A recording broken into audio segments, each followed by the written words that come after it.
Assalaamu calaykum saaxiibada soo dhawaada maanta iyo barnaamijkeennii taariikhaha oo aan ku soo qaadan doono Abu Muusa ibnu Jaabir al-Hayaan.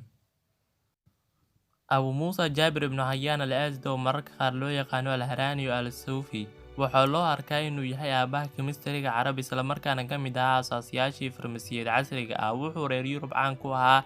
Jaabir wuxuu ku dhashay magaalada Tos ee gobolka Khorasan ee dalka Iiraan sanadka markuu ahaa 721.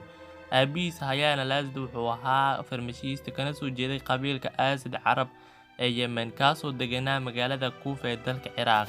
Xilligii xukunka Umayyadiis, Hayaan waxay taageereen kacdoonkii Cabbaasid ee looga soo horjeeday Umayyadiis, waxayna u guureen Iiraan halka Jaabir uu ku dhashay. Qoyska wuxuu u cararay Yemen kadib markii Hayaan la qabtay oo ay dileen Umayyadiis.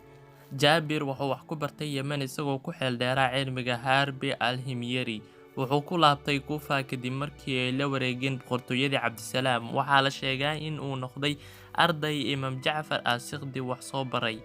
Wuxuu bartay chemistry, alchemy, farmasiga, falsafadda, cilmiga xiddigiska iyo caafimaadka.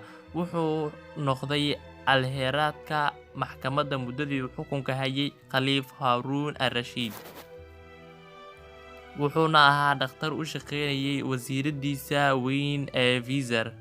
Wuxuu ku dhintay da'da 94 markay ahayd 815